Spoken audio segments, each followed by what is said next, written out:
आज मैं आपको बताने वाला हूँ BGMI की कुछ प्रो सेटिंग्स जो कि शायद आप गलत यूज कर रहे हो और जिसकी वजह से आप फाइट्स को हार जाते हो और आपका गेम प्ले इंप्रूव नहीं हो रहा है। आप में से मैक्सिमम लोगों को इन सेटिंग्स के बारे में पता होगा, बट शायद आप ये नहीं जानते कि ये सेटिंग्स डिफरेंट प्लेयर्स के लिए डिफरेंटली वर्क करती है based upon their control, sensitivity and their playing style. So मैंने इन BGMI सेटिंग्स को डिवाइड करा है in 3 levels: noob, average and pro level. और वीडियो के एंड में आप मुझे कमेंट करके जरूर बताना कि आप किस लेवल की सेटिंग्स को गलत यूज कर रहे थे। So let's get started with noob level. तो first one is throwables quick wheel. इस सेटिंग को एनेबल करने से जो आपका थ्रोएबल्स वाला सेक्शन होता है जिसमें नेड, मॉली और स्मोक्स अवेलेबल रहते हैं, उसको जस्ट होल्ड करके रखने से आप थ्रोएबल्स को फेंक सकते हो। सो इस सेटिंग को एनेबल करने से आपका काफी टाइम सेव हो जाएगा। आपको जस्ट ग्रेनेड को सिलेक्ट करना है, उसके बाद उसको होल्ड करके रखना है तो आप ग्रेनेड को फेंक सकते हो, ना कि आपको पहले ग्रेनेड सिलेक्ट करना है उसके बाद आपको फायर बटन पे जाना है। तो आपका ये माइक्रो सेकंड्स का टाइम सेव अप कर देगा। नेक्स्ट सेटिंग जो आपको देखने के लिए मिल जाती है वो है हॉरिजॉन्टल स्वाइप एक्सेलरेशन। इस सेटिंग को एनेबल करने से अगर आप अपने थंब को फास्टली मूव करोगे तो आपका कैमरा एंगल फास्टली मूव होगा, और अगर आप अपने थंब को स्लोली मूव करोगे तो आपका कैमरा एंगल भी स्लोली मूव होगा। बट अगर आप इसको डिसेबल कर देते हो तो चाहे आप अपने थंब को फास्टली मूव करो या स्लोली मूव करो, आपका जो कैमरा एंगल है वो सेम स्पीड से मूव होगा। सो आपको इस सेटिंग को अनेबल कर लेना है जिससे कि आपके रिफ्लेक्सेस फास्ट और स्मूथ हो जाएंगे। So next setting is mark style. So आपको अपने मार्क स्टाइल को सेट कर लेना है मॉडर्न पे। इससे आप जब भी मार्क करोगे अपने एनिमीज को तो आपकी और आपके टीममेट्स की विजिबिलिटी ब्लॉक नहीं होगी, क्योंकि समटाइम्स ऐसा होता है कि हमें बंदा स्पॉट होता है, हम उसको मार्क करते हैं और वो जस्ट उसके मुंह पे मार्क हो जाता है जिससे कि विजिबिलिटी में प्रॉब्लम आती है। सो नेक्स्ट सेटिंग इज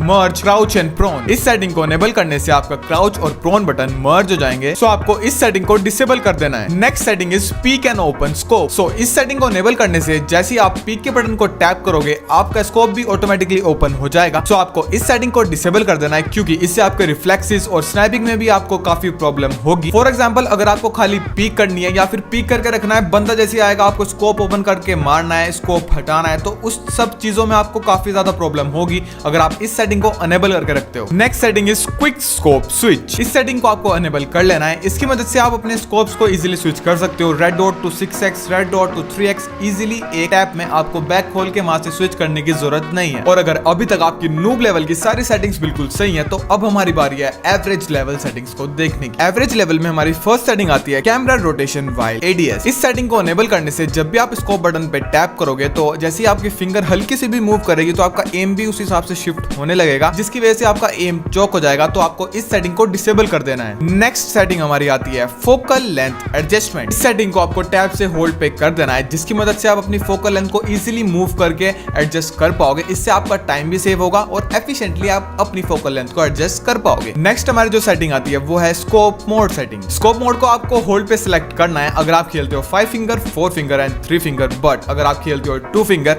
तो आपको इसको टैब पे या फिर मिक्स पे रखना है, क्योंकि स्कोप मोड को होल्ड पे करने से आपके रिफ्लेक्सेस काफी ज्यादा इंप्रूव हो जाएंगे। क्योंकि स्कोप तब तक ही ओपन रहेगा तब तक आप उस पे होल्ड करके रखोगे। जैसे आप उससे होल्ड हटा दोगे स्कोप ऑटोमेटिकली क्लोज हो जाएगा। इससे आपके रिफ्लेक्सेस काफी ज्यादा स्मूथ और फास्ट हो जाएंगे। नेक्स्ट सेटिंग जो हमारी आती है वो आती है कैमरा रोटेशन व्हाइल पीक। इस सेटिंग को एनेबल करने से जब भी आप अपने पीक बटन पे टैप करोगे तो आपका एम शिफ्ट हो जाएगा और आपका एम चोक हो जाएगा, जिसकी वजह से आप एनिमीज को किल नहीं कर पाओगे। तो आपको इसको डिसेबल कर देना है। अब हमारी नेक्स्ट सेटिंग आती है वो आती है पीक मोड। पीक मोड को आपको होल्ड पे कर लेना है अगर आप खेलते हो 5 finger, 4 finger and 3 finger. But अगर आप खेलते हो 2 फिंगर तो आपको इसको टैप पे या फिर मिक्स रखना है। नेक्स्ट जो हमारी सेटिंग आती है वो आती है मेन स्क्रीन ऑडियो मार्कर। इस सेटिंग को आपको स्विच कर लेना है क्लासिक मोड पे, जिसकी मदद से आपके स्क्रीन के ऊपर ही फुटप्रिंट्स बंदों के आ जाएंगे, जिससे आप बंदों की स्पॉटिंग इजीली कर पाओगे, कितने बंदे हैं आसपास वो इजीली जान पाओगे और इजीली बंदों को किल कर पाओगे। नेक्स्ट हमारी जो सेटिंग आती है वो आती है रिलोड इंटरप्ट। इस सेटिंग को आपको स्विच कर लेना है फायर इंटरप्ट पे। ये पर्टिकुलर सेटिंग हमारी तब यूज होती है जब हमें अपनी गन को रिलोड करना होता है बट हमारे पास 5 या 10 एमओ बची होती है और सामने से एकदम से बंदा रश कर देता है, तो हमको जस्ट फायर बटन पे क्लिक करना है और हमारी फायर स्टार्ट हो जाएगी, रिलोड कैंसिल हो जाता है। और अगर आपने अभी तक एवरेज और नूब लेवल की सारी सेटिंग्स बिल्कुल सही कर रखी थी तो अब आपकी बारी है प्रो लेवल सेटिंग्स को देखने की। सो हमारी जो फर्स्ट सेटिंग है वो है सेपरेट जंप एंड क्लाइंब। इस सेटिंग को अनेबल करने से हमें एक फायदा होता है, जब भी हम वॉल के पास जाके जंप एंड शॉट देते हैं तो समटाइम्स हमारा बंदा है वो उसके ऊपर क्लाइंब कर जाता है और बंदों के सामने हम चले जाते हैं और बंदा में किल कर देता है। बट इसको सेपरेट करने से हम वहीं से खड़े होकर उसको जंप एंड शॉट दे सकते हैं, टपाटप DBS चिपका सकते हैं या फिर AR गन चिपका सकते हैं और बंदे को इजीली किल कर सकते हैं, हमारा बंदा क्लाइंब नहीं करेगा। नेक्स्ट हमारी जो प्रो सेटिंग आती है वो आती है FPP डायनेमिक होल्डिंग। इस सेटिंग को एनेबल करने से जब भी आप FPP मोड में स्विच करोगे तो आपकी जो गन है वो कम स्पेस ऑक्यूपाई करेगी आपकी स्क्रीन के ऊपर, आपको एक वाइडर लुक मिलेगा। क्लियरली देख सकते हो कितना डिफरेंस आता है इसको अनेबल और डिसेबल करने से। सो आपको इसको अनेबल कर लेना है। नेक्स्ट हमारी जो सेटिंग आती है वो आती है ऑडियो सेटिंग। बहुत सारे प्लेयर को साउंड सेंस करने में काफी ज्यादा प्रॉब्लम होती है जब वो खुद फायर कर रहे होते हैं, गाड़ी में बैठे होते हैं। तो उसके लिए एक सोल्यूशन है, आपको ऑडियो सेटिंग्स में जाना है, वहां पे अपनी फायर आर्म और अपनी व्हीकल की जो ऑडियो परसेंटेज है उसको 80% तक डाउन कर देना है, जिसकी मदद से आप साउंड सेंस इजीली कर पाओगे और एनिमीज को स्पॉट कर पाओ। नेक्स्ट हमारी जो सेटिंग आती है वो आती है ब्लॉक साइट वार्निंग। आप सबने ये चीज नोटिस करी होगी, जब भी आप वॉल के पास रहते हो और आपको पिक करके मारना होता है तो एक रेड कलर का साइन आता है, इसे कहते हैं ब्लॉक साइट वार्निंग। इसको आपको कर लेना है डिसेबल। इसको डिसेबल करने से आपके पास ब्लॉक साइट की वार्निंग नहीं आएगी, तो आप इजीली बंदों को पिक करके मार सकते हो। नेक्स्ट हमारी जो सेटिंग आती है वो आती है स्प्रिंटिंग इंटरप्ट्स पीक मोड। इस सेटिंग को एनेबल करने से अगर आपने पीक बटन पे टैप कर रखा है और आपने स्प्रिंट कर दिया तो पीक मोड आपका ऑटोमेटिकली हट जाएगा, जिसकी मदद से आपको पीक मोड को हटाने की जरूरत नहीं है। आप इजीली स्प्रिंट करो, पीक आपका खुद ब खुद हट जाएगा। और अगर आप इसको डिसेबल करके रखते हो तो आपको पीक मोड पहले हटाना पड़ेगा, फिर आप स्प्रिंट कर पाओगे। नहीं तो अगर आप तभी के तभी स्प्रिंट कर दोगे तो बंदा काफी स्लो वॉक करेगा। नेक्स्ट सेटिंग आती है हमारी स्प्रिंट सेंसिटिविटी। स्प्रिंट सेंसिटिविटी का मैं आपको एक मॉडरेट रेंज बता देता हूं। अगर आपको अपनी जॉयस्टिक को ज्यादा ड्रैग करने की आदत है तो आप इसको 60 to 70 रख सकते हो, बट अगर आपको इसको कम ड्रैग करने की आदत है तो आप ये 70 to 80, 85 मैक्स तक रख सकते हो। और काफी लोगों को लगता है अपनी स्प्रिंट सेंसिटिविटी 100 कर लेने से उनका फास्ट मूवमेंट हो जाएगा, जिगल फास्ट दे पाएंगे, बट ऐसा कुछ भी नहीं होता। सो ये थी full detail video on BGMI Pro settings. तो आप मुझे कमेंट करके बताओ आपने कौन कौन सी लेवल को कंप्लीट कर लिया, क्या आपकी प्रो लेवल की भी सारी सेटिंग्स बिल्कुल सही थी या